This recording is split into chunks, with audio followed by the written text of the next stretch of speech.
السلام علیکم۔ افغانستان سے افراتفری کی حالت میں امریکہ کا انخلا آج تک خطے کی سلامتی کے لیے خطرہ بنا ہوا ہے۔ امریکہ 2021 میں یہاں سے جاتے ہوئے 7.12 ارب ڈالر کا اسلحہ، جو کہ جدید ترین اسلحہ تھا، چھوڑ کر چلا گیا۔ وہ طالبان کے ہاتھ لگ گیا اور طالبان نے اپنے ساتھیوں میں بھی اس کو بانٹ دیا، اور اب تحریک طالبان پاکستان اور نہ جانے کتنے گروپ جو ہیں ان اسلحے کو استعمال کر کے پاکستان کی سلامتی کو خطرے میں ڈالنے کی کوشش کر رہے ہیں۔ پچھلے سال 2024 میں دہشت گردی کے ہونے والے واقعات میں 1000 سے زائد پاکستانی شہید ہوئے، اور اس کی تمام تر ذمہ داری ٹی ٹی پی اور بلوچستان لبریشن آرمی پر ہے، جو کہ افغانستان سے آپریٹ کر کے پاکستان کے اندر دہشت گردی کرتے ہیں۔ اب پاکستان نے ایک بار پھر امریکہ سے مطالبہ کیا ہے کہ وہ اس 7.12 ارب ڈالر کے اسلحے کو واپس لے جائے، اور اگر وہ واپس نہیں اس کو مل رہا تو وہ اس کو پیسے دے کر خرید لے۔ افغانستان کی جو طالبان حکومت ہے اس کو 7 ارب ڈالر دے، یا جو بھی معاہدہ ہوتا ہے اس کے تحت اس کو معاوضہ دے، پیسے دے، اور اس اسلحے کو بائی بیک کر لے، یعنی خرید لے اور اس خرید کر یہاں سے لے جائے، کیونکہ یہ اسلحہ اب افغانستان اور اس کے آس پاس کے علاقوں کی بلیک مارکیٹ میں دستیاب ہے، اور وہاں سے یہ دہشت گرد اس کو خرید رہے ہیں، اور بھارت کی فنڈنگ کے ذریعے یہ اسلحہ دہشت گردوں کے ہاتھ لگ رہا ہے، بھارت پیسہ دے رہا ہے، اور وہ اسلحہ بلیک مارکیٹ سے طالبان اور بی ایل اے والے خرید کر پاکستان کی سیکیورٹی فورسز اور پاکستان کے شہریوں پر استعمال کر رہے ہیں۔ میں خرم کلیم اور آپ دیکھ رہے ہیں 24 ڈیجیٹل۔ 2021 میں طالبان نے جب افغانستان کا دوبارہ کنٹرول سنبھالا تو اس وقت امریکہ بہت سا اسلحہ اور گولہ بارود چھوڑ کر افراتفری کی حالت میں واپس امریکہ چلا گیا۔ بگرام ایئرپورٹ اس کا مرکز تھا، جو کابل کے قریب ایک بہت بڑا ایئرپورٹ تھا، جہاں پر اس نے اپنے اسلحہ، گولہ بارود اور اسلحے کا ذخیرہ بنا رکھا تھا۔ اس کے علاوہ وہاں بہت بڑی مقدار میں تعداد میں طیارے موجود تھے، جنگی طیارے موجود تھے، اور اس کے علاوہ ٹینکس تھے، بہت سارا اسلحہ تھا، بہت ساری ڈیوائسز تھیں، بہت سارے سینسرز تھے جو وہاں موجود تھے۔ امریکہ جاتے ہوئے جو لے جا سکا وہ تو لے گیا، لیکن جو چیزیں وہ افراتفری کی حالت میں نہیں لے جا سکا اس کو یا تو انہوں نے خراب کر دی۔ جیسے امریکہ کے تقریباً 93 طیارے جو تھے، جنگی طیارے، وہ بگرام ایئرپورٹ پر موجود تھے، افغانستان کے اندر موجود تھے، تو امریکہ کے جو فوجی تھے جاتے جاتے ان جہازوں کا یہ حال کر گئے کہ وہ کسی کے اڑانے کے قابل نہ رہے۔ اس کی جو اہم ڈیوائسز تھیں، اہم ایکوپمنٹ تھا، وہ نکال لیا یا پھر ان کو خراب کر دیا، تباہ کر دیا، تاکہ وہ جہاز قابل استعمال نہ رہیں۔ اس کے علاوہ بہت ساری گنز تھیں، یہ گنز تھیں جو یہاں موجود رہیں، جن کو امریکی خراب نہیں کر سکے، ان کو تباہ نہیں کر سکے۔ اس کے علاوہ گولہ بارود تھا جو وہاں موجود رہا، اور وہاں پر بڑی مقدار میں وہ گولہ بارود جو ہے چھوڑ کے چلے گئے، کیونکہ اگر گولہ بارود کو وہ آگ لگاتے تو بہت بڑی تباہی خود ان کے لیے بن سکتی تھی۔ اس کے علاوہ بہت سارے ڈیوائسز جو انٹیلیجنس ریلیٹڈ ڈیوائسز ہیں وہ ان کے پاس تھے، وہ وہاں چھوڑ کے چڑے گئے، کوئی سینسرز، کوئی بایو میٹرک مشینیں۔ اس کے علاوہ جو نائٹ ویژن گوگلز اور نائٹ ویژن جو ڈیوائسز تھیں جو رات کو دیکھنے میں استعمال ہوتی ہیں، وہ امریکی وہاں پر چھوڑ کر چلے گئے۔ اب یہ جو گنز ہیں، جو لائٹ گنز ہیں، جو M4 اور M9 گنز ہیں، یہ اس وقت اس پورے خطے کی سلامتی کے لیے خطرہ بنی ہوئی ہیں، اور جو نائٹ ویژن گوگلز ہیں یہ دہشت گردوں کے ہاتھ لگ گئے ہیں، اور یہ دہشت گرد استعمال کرتے ہوئے پاکستان کی سیکیورٹی فورسز پر استعمال کرتے ہیں، پاکستان کے شہریوں پر استعمال کرتے ہیں، اور رات کے وقت بھی ان کو صلاحیت حاصل ہو گئی ہے کہ وہ پاکستانی فورسز کو نقصان پہنچانے کی کوشش کرتے ہیں۔ تو ایسے میں پاکستان نے متعدد بار اس ایشو کو امریکہ کے سامنے اٹھایا ہے۔ پہلے جب عبوری حکومت تھی پاکستان میں تو انوار اللہ کاکڑ نے بھی امریکی انتظامیہ سے کہا تھا کہ آپ اپنے اس اسلحے کو یہاں سے لے جائیں، اگر آپ نہیں لے جا سکتے تو آپ اس کو کم از کم خرید لیں اور اس کو بائی بیک کر لیں، کیونکہ یہ اسلحہ جو ہے اس پورے خطے کے لیے خطرہ بن چکا ہے۔ اب دا اکانومسٹ جو برطانوی اخبار ہے اس نے D G I S P R کے حوالے سے یہ بات بتائی ہے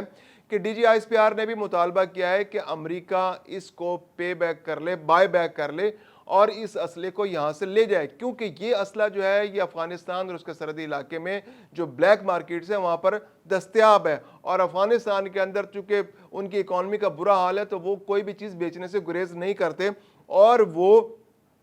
جو زیادہ پیسے دیتا ہے، جس کے پاس پیسے ہیں وہ پیسے لے کر آئے اور وہاں سے افغانستان سے اسلحہ خرید کر لیا جائے. اس کے علاوہ یہ گنز جو ہیں اور یہ ڈیوائسز جو ہیں ان کے ریپلیکاز جو پاکستان اور افغانستان کا جو سرحدی علاقہ ہے یہاں پر اسلحہ بھی بنتا ہے, بہت سارے اسلحہ بنانے کے غیر قانونی فیکٹریاں ہیں, وہاں پر ان کے ریپلیکاز بن رہے ہیں. جیسے بہت ساری گنز افغانستان کے جہاد کے دوران جب روس نے افغانستان پر حملہ کیا تو پاکستان کے اندر آئیں اور پاکستان میں ان کے ریپلیکاز اس علاقے کے اندر بننا شروع ہو گئے, قبائلی علاقے کے اندر. اور افغانستان کی سرحد کے ساتھ بھی یہ بہت سارا اسلحہ سازی کے فیکٹریاں ایسی موجود ہیں. تو اس بات کا خطرہ بھی موجود ہے کہ یہ گنز, یہ جو اسلحہ, یہ جو ڈیوائسز ہیں ان کے ریپلیکاز یہاں پر بن سکتے ہیں جو کہ اس پورے خطے کے اندر سپلائی ہو سکتے ہیں اور اس پورے خطے کی سلامتی کے لیے خطرہ بن سکتے ہیں. تو اب پاکستان کی جانب سے بارہا اس چیز کا اعادہ کیا جا رہا ہے کہ اس کو اسلحے کو واپس خرید کر امریکہ اپنے پاس لے جائے یا پھر اس کو ڈسپوز آف کر دے. لیکن طالبان اور طالبان کے جو اتحادی ہیں, جو ٹی ٹی پی ہے, یا جو وہ گروپس جو افغانستان کے اندر بیٹھ کے بھارت کی ایما پر پاکستان کے خلاف کام کر رہے ہیں, ان کے ہاتھ یہ اسلحہ نہ لگے.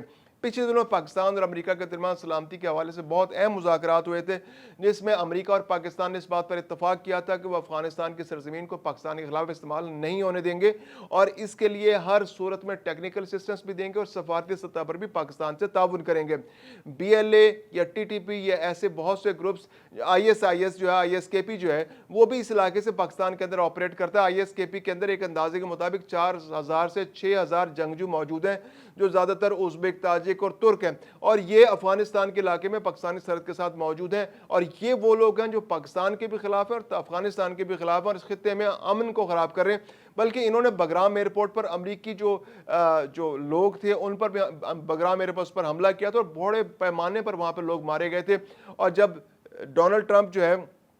صدر بنے تو اس وقت جو اس حملے کا جو ماسٹر مائنڈ تھا اس کو گرفتار کر کے پاکستان نے امریکہ کے حوالے کیا تھا, جس پر ڈونلڈ ٹرمپ نے امریکہ میں ہوتے ہوئے پاکستان کی بہت تعریف کی تھی کہ پاکستان جو ہے دہشت گردی کی جنگ میں امریکہ کے ساتھ تعاون کر رہا ہے. تو اب پاکستان اور امریکہ ایک بار پھر اس دہشت گردی کے جو ناسور ہے اس کو ختم کرنے کے لیے انہوں نے ایک دوسرے کے ساتھ کوآپریٹ کرنے پر اتفاق کیا ہے. اور پاکستان امریکہ سے اس بار یہ مطالبے بھی کر رہا ہے کہ جو اسلحہ ایکچولی ہمارے پاس ہونا چاہیے تاکہ ہم دہشت گردی کا خاتمہ کریں, ہمارے پاس نائٹ گوگل ویژنز ہونے چاہیے, ہمارے پاس لیٹسٹ لائٹ گنز ہونے چاہیے, ہمارے پاس اچھے ڈیوائسز ہونے چاہیے, ہمارے پاس ایسے اکوپمنٹ ہونا چاہیے, ہمارے پاس ایسے انٹیلیجنس کا نظام ہونا چاہیے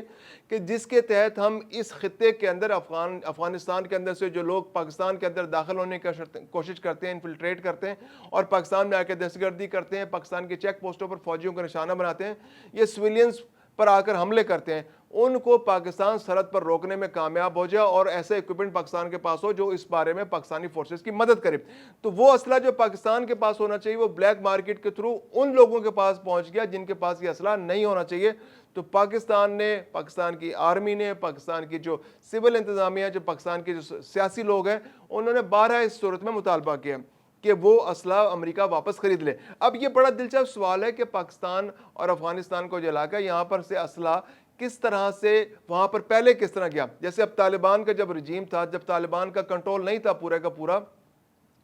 تو امریکہ وہاں پر جو شمالی اتحاد کی حکومت تھی اس کی مدد کے لیے بہت بڑی مقدار میں اسلحہ, بلینز آف ڈالر, اربوں ڈالر کا اسلحہ وہاں پر لے کے آیا تھا. تقریباً کئی ہزار امریکی فوجی جو ہے مستقل افغانستان کے اندر موجود رہے, ان کو یہ اسلحہ دیا جا رہا تھا. اس کے علاوہ جو شمالی افواج تھے, جو شمالی اتحاد کی افواج تھی, ان کو بھی امپاور کرنے کے لیے ان کی ٹریننگ کی گئی, ان کو بھی اسلحہ دیا گیا اور طالبان کے خلاف لڑنے کے لیے ان کو کئی ارب ڈالر کا اسلحہ اس وقت دیا گیا. ایک اندازے کے مطابق 85 ارب ڈالر کا اسلحہ دیا گیا, کچھ کا خیال ہے کہ 18.6 ارب ڈالر کا اسلحہ دیا گیا. تو یہ اسلحہ جو ہے جاتے جاتے امریکہ اپنے ساتھ لے گیا, لیکن 7 ارب ڈالر سے زیادہ کا اسلحہ اب بھی افغانستان کے اندر موجود ہے. افغانستان یہ اسلحہ جو ہے, یہ افغان ٹرانزٹ جو پاکستان سے ہو کر گزرتی تھی, کنٹینرز یہاں سے جاتے تھے اور وہ اسلحہ نیٹو کا اسلحہ جو ہے افغانستان کے اندر جاتا تھا. دلچسپ بات جو میں آپ سے شیئر کرنا چاہتا ہوں وہ یہ, جو پاکستان کے ساتھ جو سرحدی علاقے افغانستان کے تھے, ایون جب شمالی اتحاد کی حکومت افغانستان کے اندر تھی اور امریکہ کا وہاں پہ بیسس تھے, تو جب پاکستان سے اسلحہ افغانستان کے اندر جاتا تھا, جب چمن بارڈر سے آگے سپن بولدک کے علاقے میں داخل ہوتا تھا, تو سپن بولدک سے لے کر کندھار تک کا جو علاقہ تھا یہاں پر طالبان کا کنٹرول بہت مضبوط تھا اور یہاں سے کنٹینرز کو گزرنا پڑتا تھا. تو بہت ذہن میں سوال پیدا ہوتا تھا کہ اس دور میں جب کہ شمالی اتحاد اور امریکہ کا کنٹرول تھا کابل کے اندر, تو پاکستان سے جو افغان ٹرانزٹ کے تھرو نیٹو سے جو اسلحہ آتا تھا, نیٹو کا اسلحہ آتا تھا, وہ سپن بولدک اور کندھار سے گزر کر آگے کیسے جاتا تھا. تو یہ بہت حیرت انگیز بات ہے جو آپ سے دوبارہ سے شیئر کر رہا ہوں. پہلے بھی یہ لائم لائٹ میں آئی سے 15 سال پہلے آئی تھی کہ طالبان ان سے ٹیکس وصول کرتا تھا نیٹو سے, اپنے خلاف استعمال ہونے والے اسلحے پر بھی ٹیکس لیتا تھا اور اسلحہ جانے دیتا تھا وہ امریکہ کا افغانستان کے اندر. اور فی کنٹینر ہم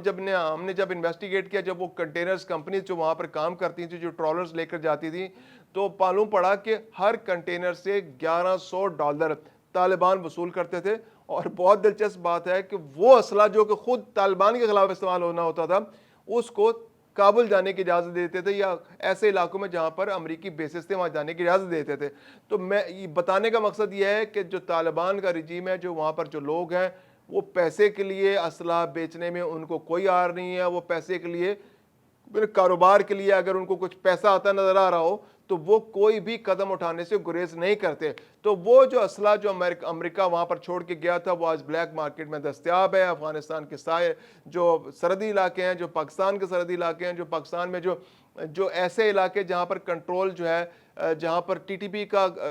کے گڑھ ہیں, مراکز ہیں, جہاں پر وہ سرحدی علاقوں کے اندر خرابی کرتے ہیں, تو وہاں پر بلیک مارکیٹ میں یہ اسلحہ دستیاب ہے. بھارت فنڈنگ کر رہا ہے. ایک اندازے کے مطابق بھارت ہر سال $1 ارب پاکستان کے اندر خرابی کے لیے افغانستان کے تھرو خرچ کرتا ہے. اور وہ $1 ارب جو بہت پہلے کی بات ہے, اب تو اس میں اضافہ خدشہ محسوس کیا جا رہا ہے کہ اس میں کئی گنا اضافہ ہو چکا ہے, اس سے وہ اسلحہ خریدا جا رہا ہے. ٹی ٹی پی خرید رہی ہے, BLA خرید رہی ہے بلیک مارکیٹ سے, اور پاکستان کے خلاف استعمال ہو رہا ہے.